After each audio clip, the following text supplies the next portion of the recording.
மூன்றாம் நூற்றாண்டுலேருந்து 9ஆம் நூற்றாண்டு வரைக்கும் காஞ்சிபுரத்தை தலைமையிடமாக வச்சு தொண்டை மண்டலம் என்ற பகுதியை ஆட்சி பண்ணவங்க தான் பல்லவர்கள்.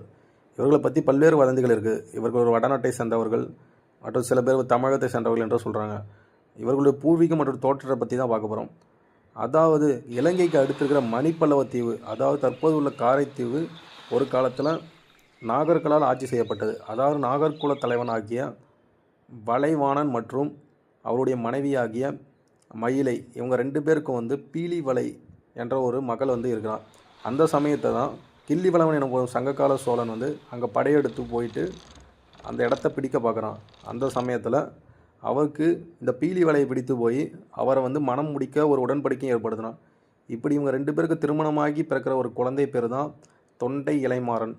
இந்த தொண்டை இளைமாறன் என்ன பண்ணுறாரு, அவருடைய வாலிப வயதில் என்ன பண்ணுறாரு, அவருடைய தந்தையுடன் இப்போது உள்ள காஞ்சி பகுதிக்கு அங்கே தளபதியாக பொறுப்பேற்கிறாரு. அது மட்டும் இல்லாது பின்பு காஞ்சிபுரத்தை தலைமையிடமாக வச்சு ஒரு சிற்றரசராகவும் வாழ்கிறாரு.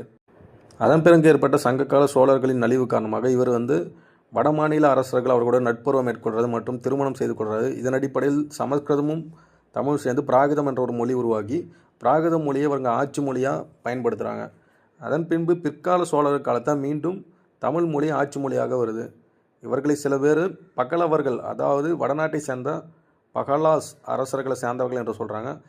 சிலர் இவர்கள் குறும்ப இனத்தை சார்ந்த பழங்குடியினர் என்று கூறினாலும் வாட்ஸ்பர்க் மற்றும் ஏடன் என்ற தொழிலறிஞர்கள் இவர்கள் சோழர் வழி வந்த தொண்டி இளமாறனின் பிற்கால வாரிசுகளை என்று சான்றுகள் மூலம் நிரூபிக்கிறார்.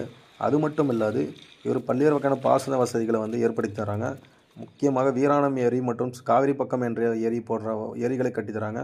பல்வேறு வகையான விஷ்ணு டெம்பிளையும் சிவன் டெம்பிளையும் கட்டித்தராங்க. தற்போது உள்ள கடற்கரை கோவில்கள், புடைப்புச் சிற்பங்கள், ஓவியங்கள், கட்டுமான கோயில்கள், வைகுண்ட பெருமாள் கோயில் போன்ற பல்வேறு வகையான கோயிலை கட்டித்தரதோடு இவர்கள் கடற்கரையில் உள்ள பாறைகளை கொண்டு பல்வேறு வகையான சிலைகளை உருவாக்குறாங்க.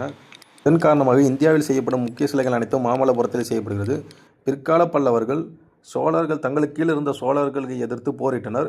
இந்த போரில் காஞ்சிபுரத்தில் பல்லவ மன்னன் கொல்லப்பட்டு சோழர்கள் ஆட்சி நிலை பெற்றது. 3ஆம் நந்திவர்மன் எனப்படும் கடைசி பல்லவ மன்னன் சோழ மன்னனால் கொல்லப்பட்டு பல்லவ வம்சம் முடிவுக்கு வருகிறது. தினமும் இது போல் ஒரு வரலாற்று நிகழ்வை தெரிஞ்சுக்கணும்னா நம்ம சேனலை சப்ஸ்கிரைப் பண்ணுங்கள்.